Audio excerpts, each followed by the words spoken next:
A mound of dirt kept families alive through 6 straight months at -50 degrees, and it outperformed almost anything engineers would design for the next 200 years. That is not poetry. That is a documented fact about one of the most sophisticated buildings ever raised on the North American continent, and the people who built every single one of them were women.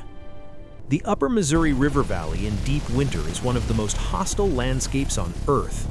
Wind tears across treeless high prairie with nothing to slow it. Exposed skin freezes in minutes. A fire built in the open dies before it warms your hands. But down in the wooded bottomlands along the river, half buried in snow, a low mound rises from the frozen ground. It does not look like a building. It looks like the earth itself, gently swollen. Inside, a fire burns at the center of a circular room 60 feet across. Children sleep on raised platforms under buffalo robes. Horses stand quiet along the outer walls. Dried corn hangs from the ceiling. Beneath the floor, sealed underground chambers hold enough food to last until spring. This is an earth lodge, engineered by the Mandan, Hidatsa, and Arikara nations of the northern Great Plains, and everything about it is deliberate. Construction began by digging a circular pit 1 to 3 feet into the ground using tools made from bison shoulder blades and fire-hardened digging sticks. This was the first layer of defense. Soil temperature below the surface holds relatively stable year-round, regardless of the killing air above. The builders surrounded their living space with earth that was already warmer than the wind before a single timber went up. Into this pit rose 4 massive cottonwood posts in a central square, locked together with heavy horizontal beams. A second ring of shorter posts formed the outer perimeter. Rafters radiated from a central smoke hole down to this outer ring, creating the dome. Then came the insulation, woven willow branches over the entire frame, thick mats of dried prairie grass over the willows, and finally, heavy packed earth and sod piled up to 30 inches thick. When finished, the lodge was indistinguishable from the landscape around it. That earthen shell is where physics becomes extraordinary. Soil absorbs heat slowly and releases it slowly. When cold hits a metal wall, the temperature change passes through almost instantly. When cold hits 30 inches of packed earth, it crawls through over 12 to 16 hours. Engineers call this thermal lag. The midnight blizzard at -50 was still working its way through the sod when dawn arrived. The cold never fully penetrated.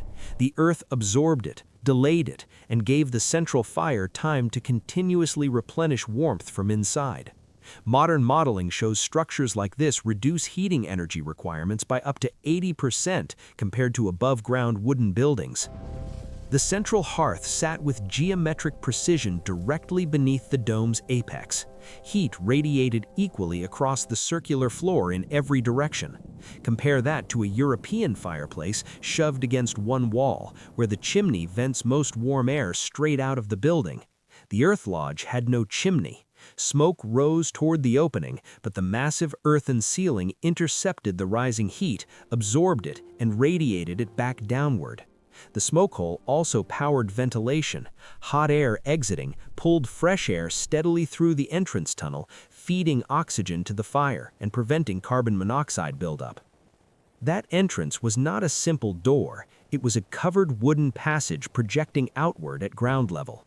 Inside, where the tunnel met the main room, stood a wind baffle, a solid partition of split logs or layered hides.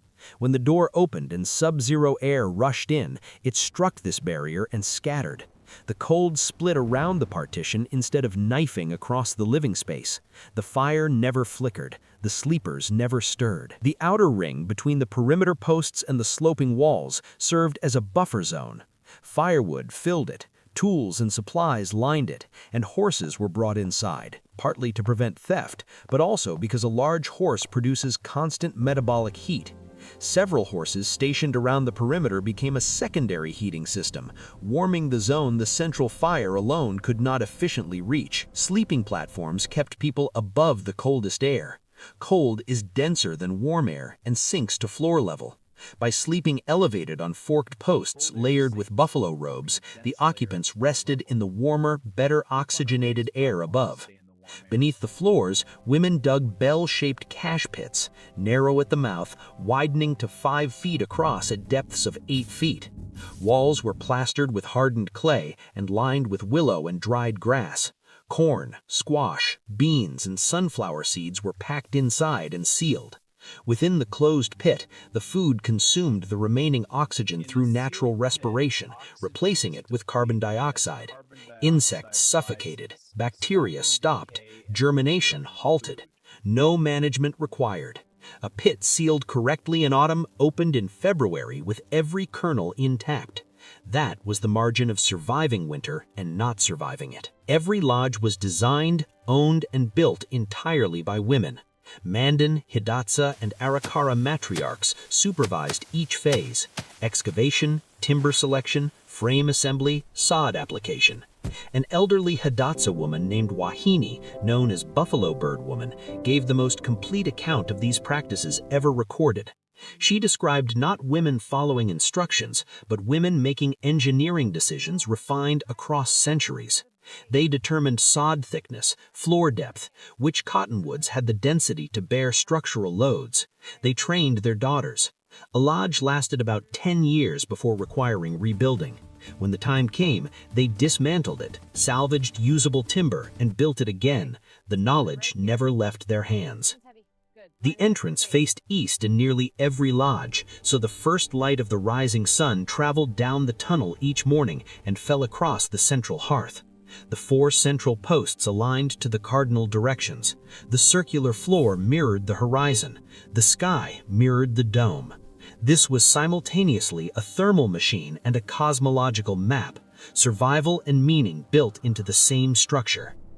The blizzard still howls above the bottomland.